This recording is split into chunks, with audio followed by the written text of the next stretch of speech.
Hello and welcome back to Stop and Go F1. For this, our driver ratings for the Singapore Grand Prix. And it was a completely mental one. If you want to see my full recap of the race, that came out yesterday on the channel. So make sure to check that out. But yes, it was a crazy one. And just looking at my sheet of paper here, I've written down all my scores I've given out. And it's a real mix. And there are a few 10s in here, but there's also some lower scores as well. So it's really a win it or bin it situation across the whole board. So let's get started, as we always do, with the Williams team. Firstly, Logan Sargent. Now, Logan, he qualified 18th place, and he finished 14th place. So overall, a relatively good one for Logan. Not fantastic, but okay. What we come to expect from Logan, really. I don't know what I'm going to give him here. Obviously, he benefited from some guys DNFing further up the grid, but, so did most people. So I'm going to give him a 5, because I think that's just an average performance for Logan there, in a time where he needs a better than average performance in order to save his seat. Moving on, though, to Alex Albon. He qualified 14th, finished the race in 11th. He would have been a lot higher, but Sergio Perez went for that ridiculous move near the end, completely ruined his race for him. He should have been about 8th place, I think, but instead had to settle for 11th. Some very valuable points thrown away there, and not his fault at all. All on Perez for me, that one. I've given Albon an 8, though, because, if he'd had that finishing position, he would have got an 8, and, there was nothing he could do there. Feel really sorry for him, actually. There's not much he could do. Across to AlphaTauri now, the team, where we're going to talk about them a lot coming up this weekend, I think, because if the rumours are to be believed, the people behind the scenes have made some silly decisions. Anyway, Liam Lawson. Wow, wow, wow, wow. And another wow, actually. He can have another wow. So far in Liam Lawson's career, his F1 career, the previous 2 races he's done, I've given him a 10 out of 10 in both of them, because I thought he was fantastic in both.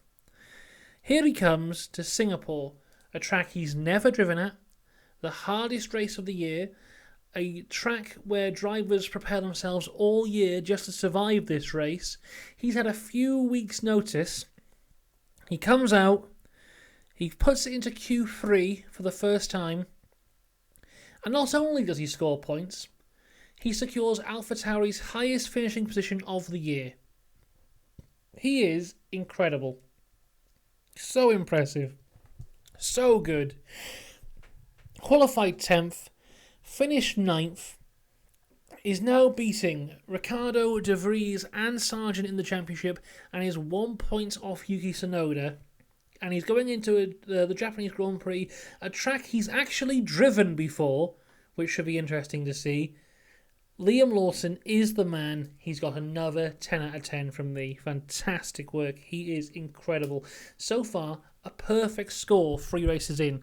I don't think... Did Max even get a perfect score? No, he didn't. If you look at the first 3 races, when I was giving driver ratings, Max got a 10 for the first race, a 10 for the second race, and a 7 for the third race. Has anyone ever got a 3 10s in a row? Yes, I've given Max 3 10s in a row before. But yeah, this is very rare ground that Liam Lawson's on. He's doing fantastic, and I really, really hope that if he's not going to be in the AlphaTauri next year, I hope he's in the Williams, because he's fantastic and he deserves it. And if we're talking about F1 being the place where all the best drivers in the world compete, Liam Lawson needs to be in that conversation. His teammate, though, had a harder weekend. Qualified 15th. Interesting qualifying for him. Top of the timesheets in Q1. Got blocked by Verstappen in Q2 and didn't actually set a time. Then into the race, hit by Perez at the start. Ends his race straight away, doesn't even do half a lap. I mean, there's not much I can go on. Normally, I would give him a 5 if there's nothing they can really do. But I think he showed that he did have some pace with that Q1 lap, so I've given him a 6. That's all I can really do. There's not much else to go on. I think he could have been relatively competitive. I think he could have been very impressive in qualifying. His home race next weekend, so let's see what he can do. Come back from this a lot stronger. Across to Haas now. Nico Hülkenberg, he qualified 9th. Fantastic qualifying again for Hulk. And he finished the race in 13th. Kind of let out to dry a little bit. when the virtual safety car came out. If you listen to the video that F1 put out where they do all the end of race radios for every driver, his end of race radio is basically his engineer apologizing to him that they didn't listen to him and they got it wrong. So he could have finished a lot higher. He had a very good race. I've given him an 8 out of 10. I thought the Hasses were very good. I thought they'd really struggle with the heat, but they managed it really well, did a great job. And across to Kevin Magnussen, or as I call him, the King of Singapore. Fantastic qualifying for him, a 6th place in qualifying, and then he finished the race in 10th to bring home a point for the Haas team. I'll give him a 9, and I think that you might think that's a bit harsh, Haas scoring points, but I looked back at some of my other scores that I've given him, and I think it's in line, because I think he's definitely had better races than this. I think Miami for him was fantastic. So yeah, I think a 9 is pretty fair for Magnussen there. Great drive for him. Across to Aston Martin now, and Lance Stroll qualified 20th and had an awful crash that put him out of the race on Sunday. So I'm not going to score him at all. I'm not going to give him a rating because he didn't compete. Hopefully he is feeling better and we'll see him back in the car in Japan. But across to his teammate, he didn't have a great weekend either, really. Qualified 7th, finished the race in 15th. Had a really slow pit stop towards the end of the race, then he just completely fell off. It's come out today that maybe he had some suspension damage or something. He got some debris off of Yuki's car, apparently, at the start of the race, caused some suspension damage, and that kind of put him out of whack for the whole race. And when he was saying that the car was undrivable, that's what that was in reference to. So, this is his first time out of the points all year. His first time complaining about the Aston all year.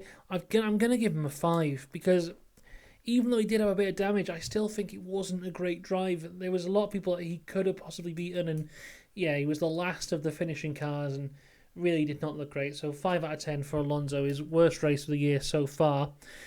Alfa Romeo now, Zhou Guanyu, he qualified 19th, started from the pit lane and finished in 12th. Fantastic drive for Zhou, and once again, because it's an Alfa Romeo, it goes very much under the radar and is not shown on television, because you can't show the Alfa Romeos on television, that's against the rules. So I gave him an 8 out of 10, because that was a fantastic performance, I think, fighting through all that to come back for 8th. As well, he was one of the guys who started on the hard tyres, and then the safety car, when that came out, if you're on the hard tyres, completely screwed you. And I think he pitted under safety. He pitted on like the second lap or something. He went, they're going for a really quite out there strategy that we didn't get to see fully paid off because of safety cars and virtual safety cars. So I think the race was very much against Zhou this weekend. But he came through. 12th place, great result for him. 8th. 8 points there for Zhou. Bottas, on the other hand, he qualified 16th and he didn't finish the race. In a very similar way to Ocon in Monza. He didn't finish the race and no one realised till afterwards that he didn't finish the race. I don't really know what happened here, and obviously I don't really know what happened to Bottas in the entire race because, as I said, Alfa Romeo don't get shown on television. So I'm just going to give him a 5. If you feel he should get higher than that or lower than that, let me know. But yeah, a 5 for Bottas. Cross to McLaren now, and another great weekend for McLaren. Now, Oscar Piastri did not have a great Saturday, qualifying 17th place. Now, of course, he did not have the brand new fancy upgrades that Lando Norris did. Also, he wasn't able to set a second timed lap in qualifying due to Lance Stroll's crash, so very unlucky there. But fantastic job to come back to 7th place, gaining 10 positions through the race, in a race which is very difficult to overtake in, very difficult just in general. Had to deal with virtual safety cars, all that kind of stuff. Oscar Piastri yet again showing why he deserves to be in that McLaren, why he's one of the best young drivers around today. Fantastic stuff. I'm giving him a 10. I can't wait to see what he does in Japan when he's given these new McLaren upgrades. I don't think he's on the level of Norris, but I think it won't be long until he is. I think maybe this time next year, those two head-to-head in McLaren, I think it's going to be really spicy. I'm really looking forward to it. Lando Norris, though, let's talk about him. He qualified 4th, finished the race in 2nd. It's another 10. A 10 for Lando Norris. Fantastic work yet again. Helped out by Carlos Sainz towards the end of the race, but I'm not going to hold that against him because I thought he ran a perfect race throughout the entire thing. Kept his head. He got a bit lucky towards the end because he tapped the wall too, but he got away with it. And great job. 10 out of 10. Alpine. Pierre Gasly has the most underrated drive of the entire weekend here. Qualified 12th, finished the race in 6th. If you take away the podiums that Alpine have had, the 2 third places for each driver, this is then the high. This is the second highest. Well, you don't need to take it. Yeah, let's start again. Apart from the podiums, this is the highest finishing position an Alpine's had all year. Fantastic work yet again from Pierre Gasly. He's having another very underrated year, I think. I remember at the start of the year, everyone's like, oh yeah, he's going to be the biggest flop this year. He's been protected by Red Bull. He's going to go to Alpine. Ocon's going to show him up. But I don't think he is. I think Gasly's standing on his own 2 feet here. You know, he's walked into what is realistically Ocon's team. And he's taken it to him. He's done a great job. He should be really happy with himself here. Great result. And I think, going forward, Alpine might be the Gasly team because he's doing a great job. 10 out of 10, Pierre Gasly. Speaking of Ocon, though, he qualified 8th and the race was on his birthday. It was not a happy birthday for him. Gearbox issue made him DNF. He was in a good position, though, before he didn't finish the race. So I've given him a 6 out of 10. He did have a good weekend. I think he could have possibly beaten his teammate, but Gasly was relatively quick towards the end, so that could have been an interesting one. Yeah, 6 out of 10. Nothing he could do about the DNF. And apart from that, he did run a pretty good race. It's a shame to see, but I'm sure he'll be bouncing back in Japan. Right, it's time to talk about Mercedes, who had a very mixed weekend. For extreme highs and extreme lows. Now, I thought, let's, the elephant in the room about Mercedes' results this weekend, the old George Russell into the wall, let's take that and put that elephant right in the corner and not talk about it for a bit, and then we'll come back to it. Because let's ignore that. Apart from that, Mercedes had a fantastic weekend. This was like looking at a Mercedes of old for me, really. I thought their strategy calls were proactive rather than reactive, which they haven't been all year. All year they've kind of been reacting to what everyone else does. This weekend they saw the situation and made the call themselves, and it was the right call. They looked intimidating, they looked quick, they looked really good. But it all went wrong at the end. So George Russell qualifies in 2nd place. Great qualifying from him. Really good stuff. Because I think the Ferrari was faster than the Mercedes this weekend, and he managed to beat Charles Leclerc. Charles Leclerc, who is exceptional in qualifying. So great result from George there to qualify in 2nd. He loses 2nd place off the start because Charles was on the softer tyre. So I don't blame him too much for that. He managed the race really well. He was behind Carlos and he was intimidating him pretty well. Very good stuff there. They made the strategy call towards the end, changed for the tyres. Those medium tyres that they've been saving up. Once again, the right call.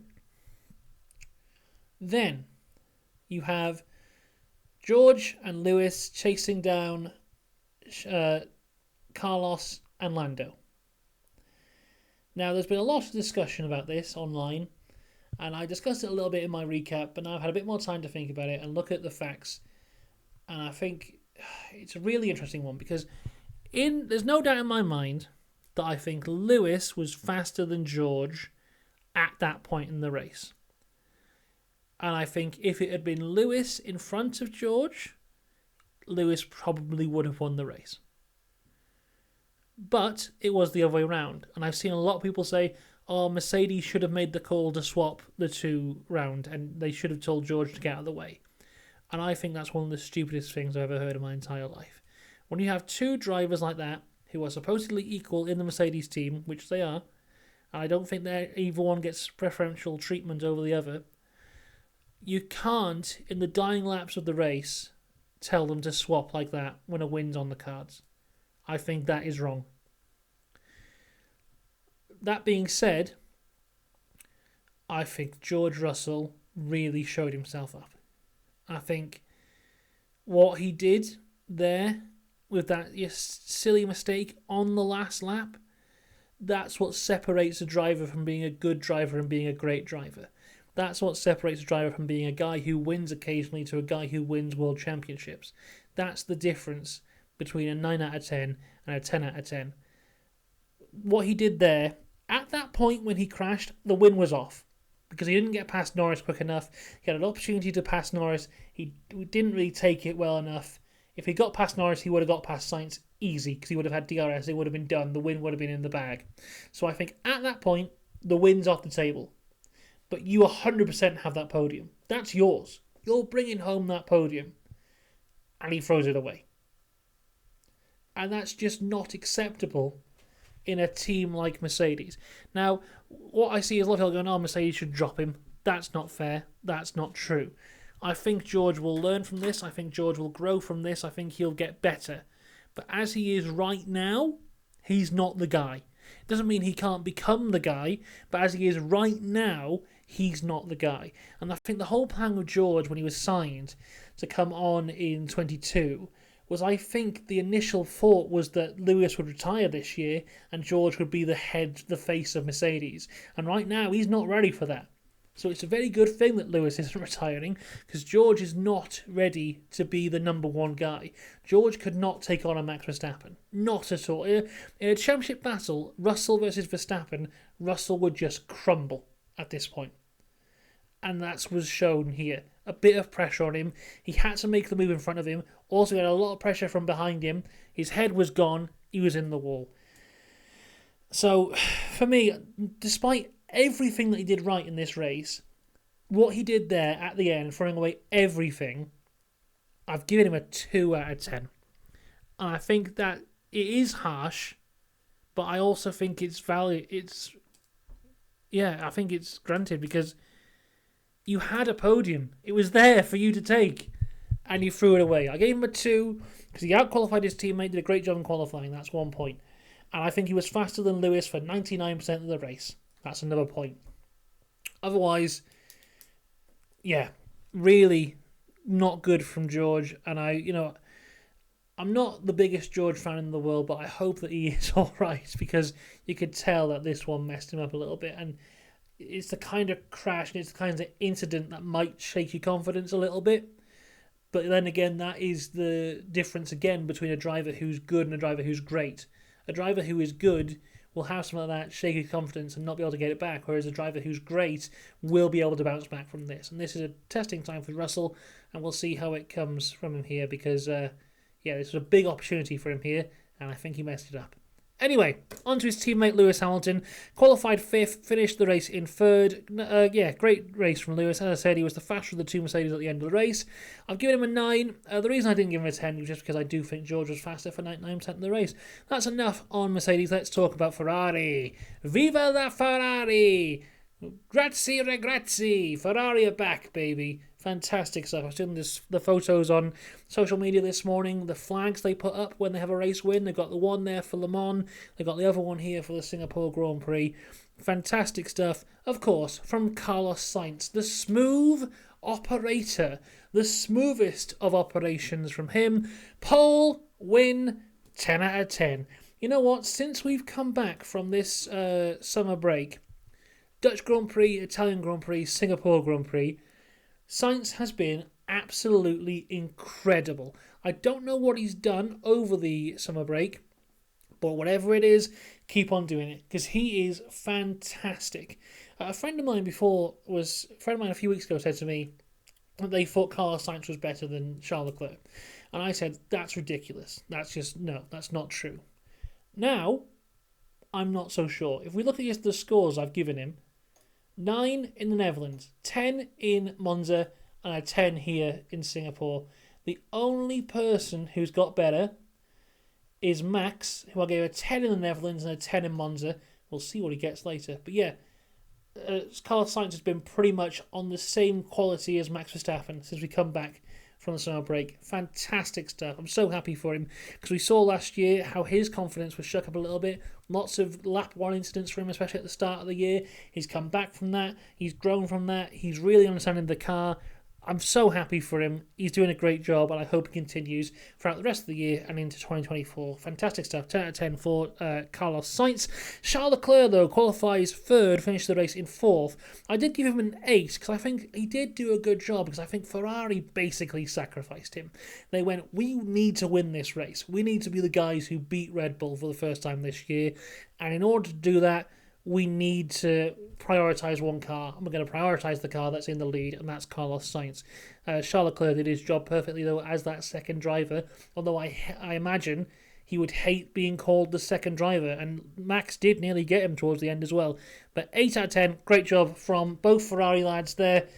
Good to see Ferrari being back. I said at the start of the year that I thought Frederic Vasseur was the right guy to lead Ferrari. I hope he proves him right, because I think he did a great job on the strategy here in this race. Right, Red Bull. Finally, Red Bull. Sergio Perez qualifies 13th, finished the race in 8th. The Red Bull really not working well this weekend. I don't know what it is, because Christian Horner said all the parts in that car are all the parts that have been on the car for the last 2 races. Nothing's changed. Yes, something about Singapore was not agreeing with this car. I don't know what it was. I think overall, though, Sergio had a good recovery drive, but I do have to knock him a few points because of the incident with Yuki, which I do honestly believe was more of a racing incident than anything else. I think Yuki was just very unlucky with the damage that he got. But the incident with Albon, I think, is unacceptable, and there's no, you can't say anything else about that. It's just a stupid move from Sergio, and there's not much else to say. I gave him a 6 out of 10 overall, just because he made a good recovery, but he was doing a bit of a terrorism tour there, was Sergio Perez towards the end. Not really great, but still some solid points, and I think he's still P2 in the championship, so all good. Hopefully they'll be hoping that Red Bull can bounce back in Japan. And finally, Max Verstappen qualifies 11th, finished the race in 5th. How far off the back was he of Charles Leclerc as he crossed the line? 0.2 of a second. So 0.2 of a second off of Charles Leclerc. This goes with both Red Bull guys, but like every safety car and every virtual safety car went completely against the strategy that they were going for. They got killed on those hard tyres. They were on them about 40 laps. Everyone was faster than them. They were just getting eaten up in the straights. It looked like absolute hell. Yeah, safety car was the worst timing possible for them. You know, if the safety car and virtual safety car had gone the right way, I think Max Verstappen could have won this race. He really had the pace, I think, overall, and that strategy, I think, could have worked if it wasn't for the safety cars. But I think overall, still a great result from Max. A P5 from P11 in that car, which looked like it was on ice at sometimes. Might be controversial, but I'll give him another 10 out of 10. I put this up there with most of his wins this year. I think it's that good a drive. I don't think there's any other driver who could have taken that car to a P5 from P11 today with the circumstances surrounding the strategy and all the incidents that went on the track. Great result from him yet again. There you go. There are our driver ratings. I've given out 1, 2, 3, 4, 5, 6 10s I've given out this weekend. So the drivers with the 10s were Liam Lawson, Oscar Piastri, Lando Norris, Pierre Gasly, Carlos Sainz, Max Verstappen. My driver of the day is either Carlos Sainz or Liam Lawson. You can decide between yourselves who deserves that more. And the lowest scoring driver was George Russell with a 2. There you go. So, make sure you subscribe, because we'll be back this weekend for all things Japanese Grand Prix. We'll have the preview on Friday, qualifying reactions on Saturday, and the race reactions on Sunday. Then we got a week off. So there'll be a video out on the Friday of the week off. I'm not sure what on yet. So subscribe for that. And if there's any news, I'll be up here on the Saturday of that week to cover it all. Until then, though, have a great week. I'll see you next time. Goodbye.